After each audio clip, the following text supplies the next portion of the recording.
Welcome to the Rediscover You in Midlife Pod Summit, hosted by The Roller Coaster. My name is Lucy Q. 5 years ago, the emotional turmoil of midlife turned my life into a shitstorm. To make things worse, I had no idea that my chaotic emotions were due to the roller coaster of midlife. I thought I was crazy, and I felt completely alone. I've come to realize that midlife is more than a list of symptoms that we have to endure or cure. Midlife is the beginning of our next chapters. This is our time to be heard, to live our best lives, and to fix those pesky hormones. Join me as I chat with experts and industry leaders about nutrition, bone health, hormones, mindset, healing, journaling, living life to the fullest, and yes, even sex. I'm inviting you to throw your head back, arms in the air, and come along with me for the ride. I was finally able to start my journaling practice back in 2018, but that was only after several failed attempts. Before I was really able to connect with journaling, I had purchased countless blank journals with high hopes of pouring myself onto their pages. Instead of spilling my words of wisdom and insight, I'd find myself sitting there just staring at blank pages, painfully trying to find something to write. That is why I created Your Journaling Journey, a quick start guide to begin your journaling practice today. Your Journaling Journey is a guided journal with daily prompts, gratitude, and affirmations. You can get your copy of Your Journaling Journey today on Amazon or check out the show notes for links.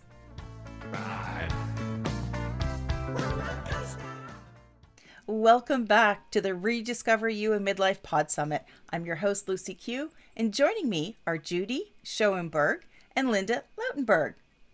Judy is a women's career strategist, and Linda is a return-to-work expert. And they are the co-founders of EvolveMe, a career development company for women in midlife. EvolveMe works with groups of women in midlife looking to relaunch, reinvent, or level up their careers with companies invested in attracting and retaining top female talent. Through their proprietary DARE method of career reinvention, Judy and Linda help cohorts of high-achieving women find clarity, gain confidence, and launch the best chapter of their professional lives. Welcome.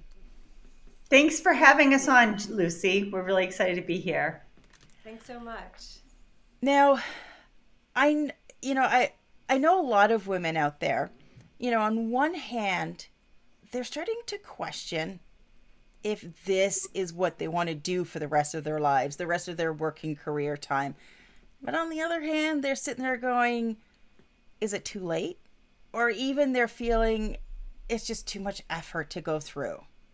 How and where do women actually start to make a pivot if they're identifying that that's where they want to be heading?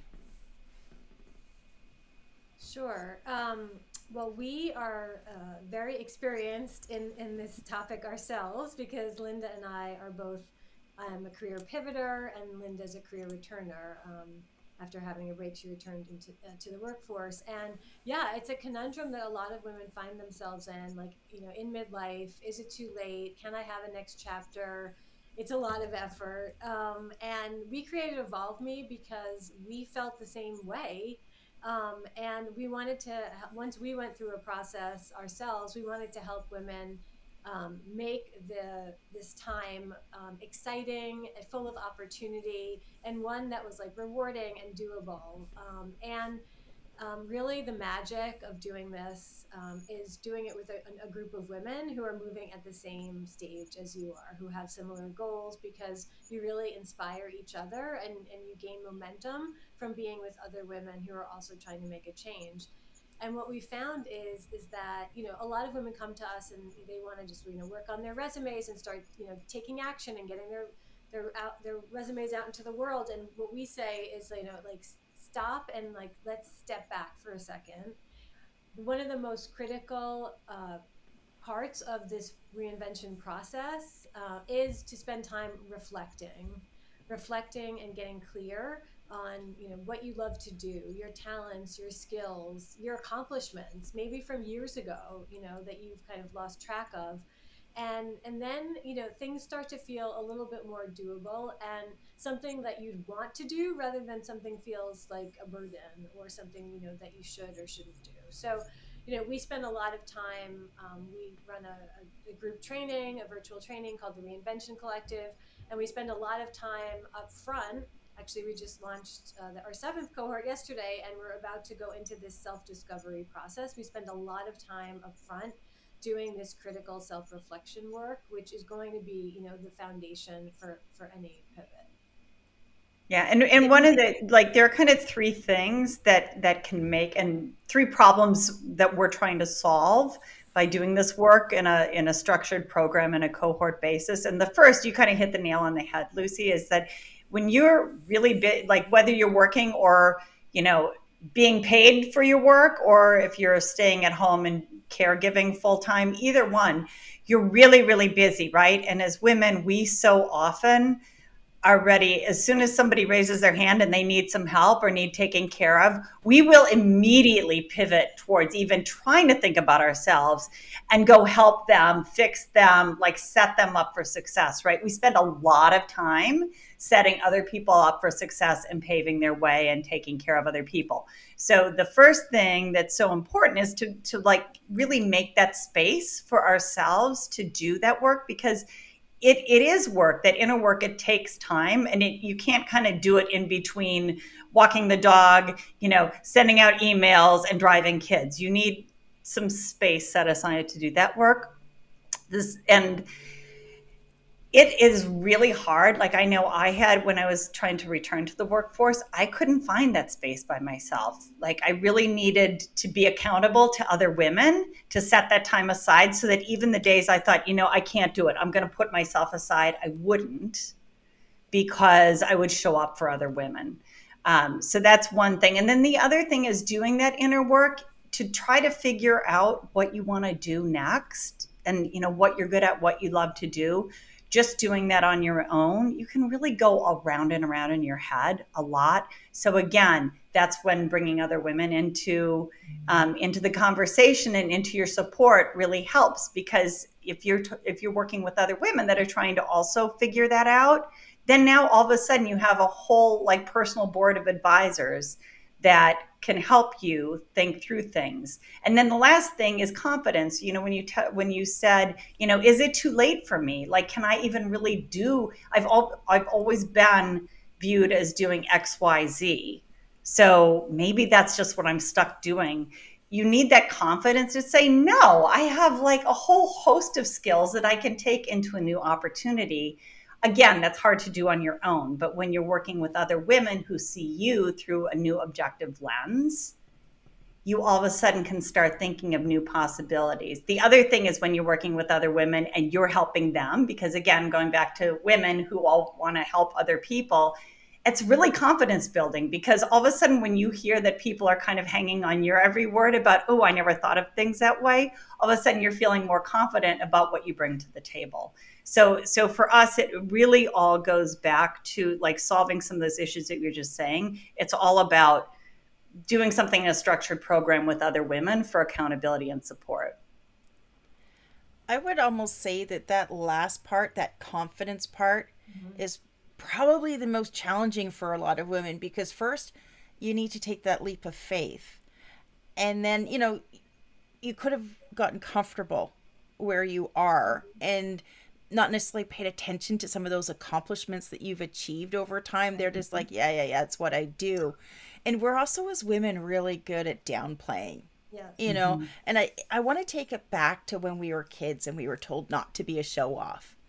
And I think that's stuck with a lot of women, where we don't know how to, toot our own horn. And because again, it's also perceived in that sort of male bravado type of way. Yeah, I mean, we come in contact with that issue all the time. In fact, it comes up so much that we've coined a term called FOSO around it, which is fear of standing out. So we have some of the most accomplished, talented, highly credentialed women leaders. We're so lucky and fortunate to work with these women in our programming. And they come to us with really low confidence, and they don't want to brag. They don't want to be braggy. They don't want to, right, toot their own horns and talk about their accomplishments. And what we practice in the program together is, how do you brag boldly? And it's not bragging when you talk about your accomplishments or your interests or your aspirations or what you want to do, because if you can't share that with the world, like, then you're not going to be able to get the support you need to meet your goals. So we talk about how, it's also, it's helping other people too when you are sharing your gifts, right? When you're talking about what you have to offer and what you have to value. So many women we work with want more meaning and want to make a positive contribution. When you're sharing what you've done, what you hope to do, that's going to impact other people. So, we go through this whole process where we help women get comfortable with having like a pivot pitch. Right. So we don't, nobody's really in elevators that much anymore anyway, because we're all hybridly working remotely. So we have a pivot pitch that helps women connect, their past and accomplishments and their career journey to, their presently, what they've been up to, and then their future, right? What they really hope to do. And that opens up doors and opportunities. And again, like we do this all like in a really safe space where women can practice with each other and then go out into the world, because we know so much of this job search and professional life happens on LinkedIn. And so part of the work that we also do is helping women become comfortable with standing out and having like a professional brand and brand identity, which is something that Gen X women aren't necessarily familiar with as much. And so we do a lot of work around personal branding and LinkedIn, and, making a LinkedIn profile really getting comfortable with standing out, right? And it doesn't mean like having the most polished like picture necessarily, but it means really being able to compellingly tell your story and be proud of what you've done. And yeah. So it's invigorating when you see it happen, like when you see women go out into the world and land those roles and make those new contacts and feel, inspired. In fact, actually, we have a great story. One of the women we worked with a few years ago just saw on LinkedIn that she is on the cover of a magazine for small business owners. So she came to us being very fearful about networking and standing out and talking about her accomplishments, who would really want to listen, who would want to, who would care. Now she's supporting other women business owners, and she landed a cover feature. Wow, that's great. She overcame her FOSO to bring it full circle. She did. But is it harder for women to make that pivot at this part of their career? Because I somehow want to say that there's a double standard. And I've seen it in a couple of, with prominent people here in Canada, where women at a certain age were treated very, very differently than their male counterparts. Is that just, what I'm seeing, or is that actually resonating throughout, what your clients are saying? Yeah, I mean, so it's true. Like ageism is a real thing. Ageism is alive and well, and it does impact women more than men for whatever reason. But what so that's just a fact that's out there, and we're all doing our best to change the world, like one step at a time that way. But in the meantime, you have to get control of what you can control, right? And that is addressing whatever ageism is inside of you. So that's when you start dealing with all those, like, I'm too old to do X. It's too late for me to do Y. If I would have started sooner, I could have, I'll never be able to learn to whatever. And start really calling all those yets and thinking about all that. So yes, there is ageism, but there's also a tremendous advantage that you bring to any opportunity by being in midlife. Because think about yourself now as opposed to when you were in your 20s. You have so much more perspective, so much more wisdom, so much more experience to offer into the world. So it's looking for those opportunities where that's going to be valued, where that's an asset, where that's valuable, and going after those kind of opportunities. And also, like, tamping down, looking at where you're kind of internalizing that ageism as well, and thinking about it then that way. Yeah, and go on. Oh, no, please go ahead. I was just going to add on to what Linda was saying, about, internally, yes, look at the value, what you're bringing and your perspectives. And then also what we've been hearing from women is that, so much more matters now in midlife than just the title or the role that they're going for. And it's really the culture fit with the organization or the company that has values that align to who they are. And actually, we just saw a study this week from Lean In and McKinsey about women in the workforce, and women are leaving, they're breaking up with their jobs, they said, at greater rates than men because of this issue, because of the lack of alignment with culture and values. That purpose that they're looking for. Mm-hmm. Yeah, and to resonate with cultures that actually see value in women, and men, but across all generations. This is the first time where we have 5 generations in the workplace working alongside each other. So companies that can really see the benefit of that, doing cross intergenerational mentoring, there's a lot that more experienced workers could help younger workers learn, and the vice versa. So companies that really see the added value of cross-generational working is run, that are going to be the best match for women in midlife. So it takes a little bit of vetting and sorting through and asking the right questions. And that's, there's a lot coming out in the news about there's a labor shortage. And then you're seeing that more people are retiring now than ever. Yet it's so hard to find those right jobs. And that's why I just find the whole thing so confusing, because if we have a labor shortage and there's people retiring, wouldn't you think that companies would be begging for, qualified people, those people that, let's face it, at this stage of our life, we don't put up with any shit. We know what we can do, and we know how to get shit done. Yeah. It's as simple as that.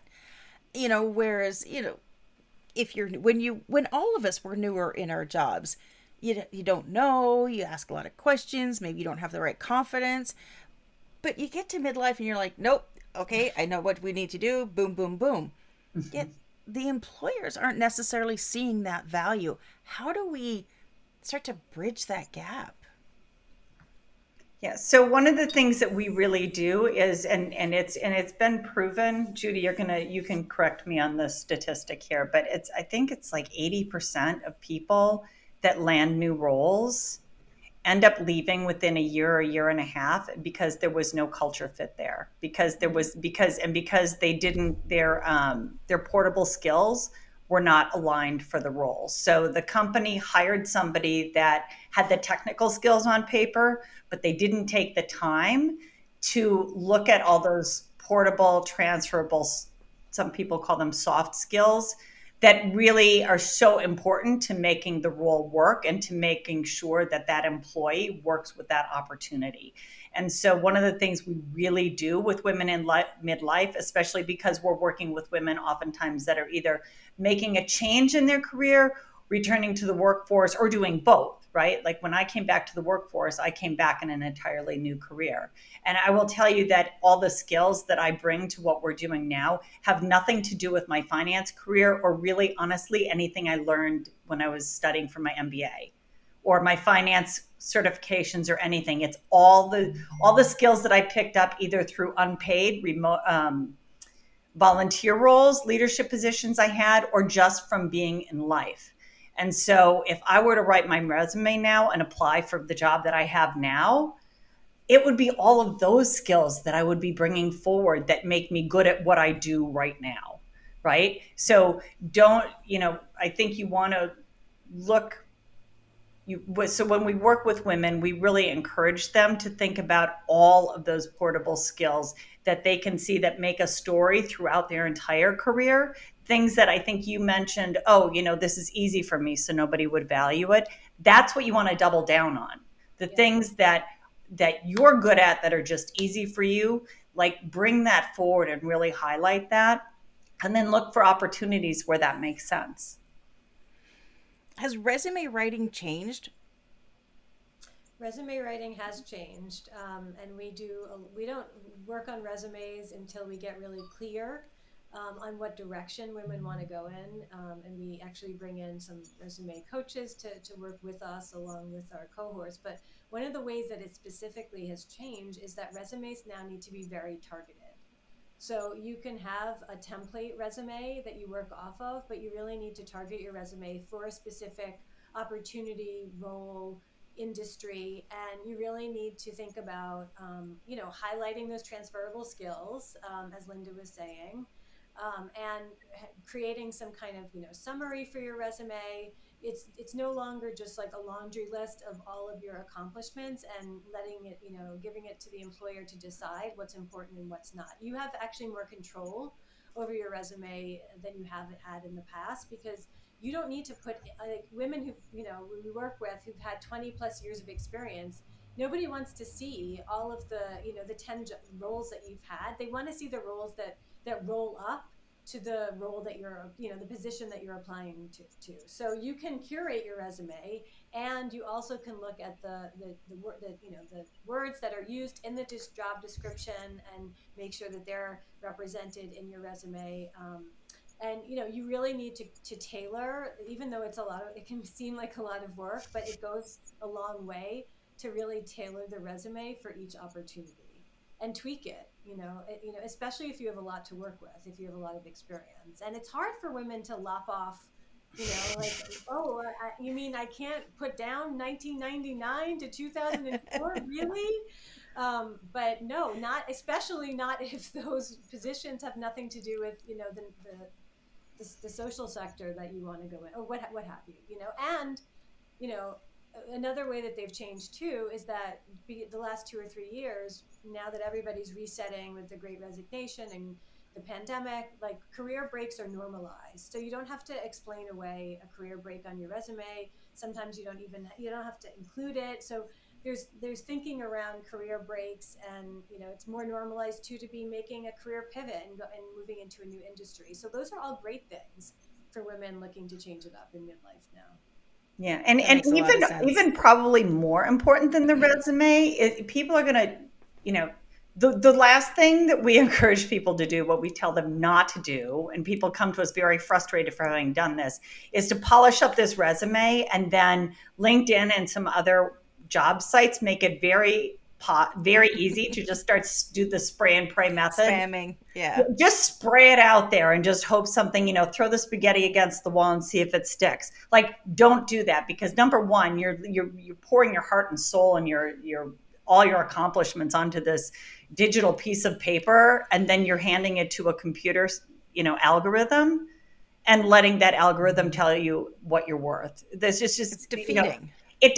Roles aren't found that way anymore, especially with the, when you're in midlife, making a pivot, making a return. What you really need is, before you even get to that, is you need a really solid career story that connects the dots and makes sense of all your experiences, and, brings your whole story together. And it's your story. You get to tell it however you want it. You get to put your own spin. You're your own marketing brand, right? So tell your story how you want it and why it makes sense for you, with your wealth of experience and your technical, hard skills, all your portable skills, why it makes sense for you to have this opportunity. Don't let the employer have to try to figure out how to connect those dots, because that's too much work.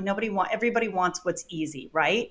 So they want the story that makes sense. The other thing is that you want to then, once you're really comfortable with that story, you want to get it all on LinkedIn, because everybody looks at everybody on LinkedIn well before they see your resume, right? Do they? They're actually looking there? Yeah. Like, everybody looks at everybody on LinkedIn. And LinkedIn is where you get that whole about section where you talk about yourself in the first person, for sure.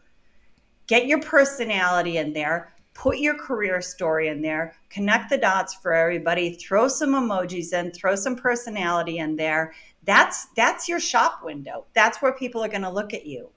And that's where you start doing some networking, because at this point in life, again, employers want what's easy and what's familiar and what they know. So you want to start making those connections, right? So that then, Yeah.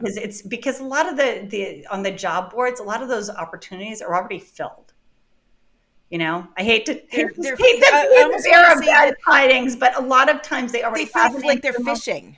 they have an internal candidate already in mind, Yeah. or they're going to go with somebody that's comfortable. If somebody they know recommends somebody, it's like that's an endorsement, and that person is going to the top of the pile. So you need to start using your career story, getting comfortable, knowing your strengths, knowing your brand, and start doing that networking. Because it's not a one-way street too. You want to make sure that the opportunities you're looking for are a good fit for you. Like, don't feel so the victim, like oh, anybody that would give me anything is just doing me a favor. You want to make sure that like these opportunities make sense for you. And when you really can see yourself in that role, you're such a more compelling candidate, because you'll just be more sparkly when you're networking with somebody in that company or when you're in your interviewing role, because you'll know that you're a fit there.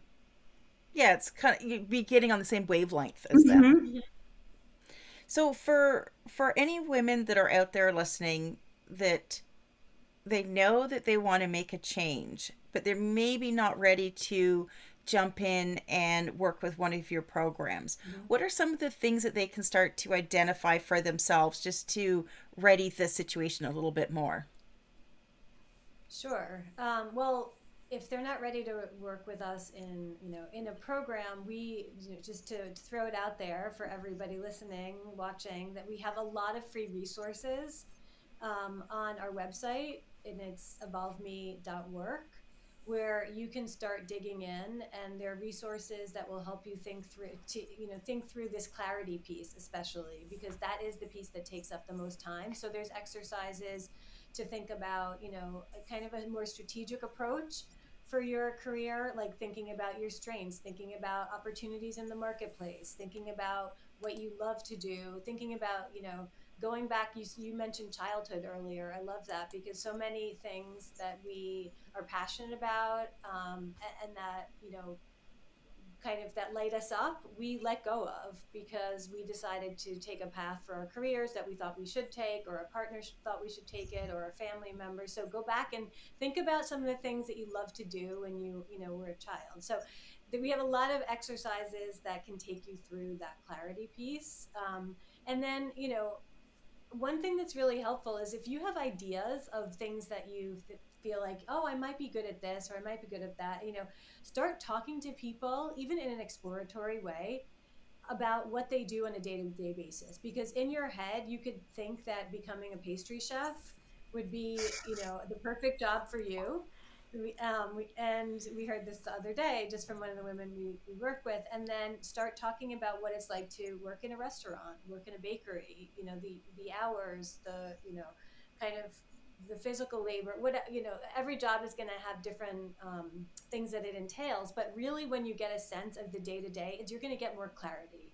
And what we always like to say, which is really important, is that these conversations can help you weed out what you don't want to do. So often a lot of women come to us and say, well, I know what I don't want to do. I know the skills I don't want to use. I know the jobs I don't want, the pieces of my role that I have now that I don't want to do, but I don't know what I do want to do. That's great, because that is a number one starting point. So if you could make a list, even in your current role, if you're working, or or you have volunteer roles, make a list of like the 10 things that you don't want to do anymore, and then maybe like the 5 things that you love to do that you want to carry over into your next experience. Like, that's going to get you really far, because you can cross off the other things off your list. And I would even take that one step further. Once you've done what Judy said, if you want to go even a little deeper with it, now take those 2 lists, and for each thing you don't want to do and each thing you do want to do, ask yourself why. Because that why you don't want to or why you do want to, is going to get you even clearer on who you are and the types of opportunities and the type of work you're looking to do forward. Makes a lot of sense. A lot of sense. Now, you have a special resource for the participants of our Pod Summit. Can you maybe share a little bit about that? Sure. We want to give everybody the opportunity to see where you are in your own career reinvention process, and the opportunity to qualify for a one-on-one strategy session with us to see if you are a match for some of the programming and opportunities that we have. So what you need to do is fill out a short questionnaire. It won't take you too long, and you can find the questionnaire at breakthroughsession.com. And I think that you're going to put that in the show notes as well. Yes, definitely. So if that's something you want to pursue and to get your EvolveMe strategy session questionnaire, make sure you go to necturegrowth.com. That's necturegrowth.com. And by being part of this Pod Summit, you will receive the first 30 days of this community for free. But I know you're going to want to hang out a while longer because we have a lot of fun in there, and we have a lot of resources that are going to be added to every month.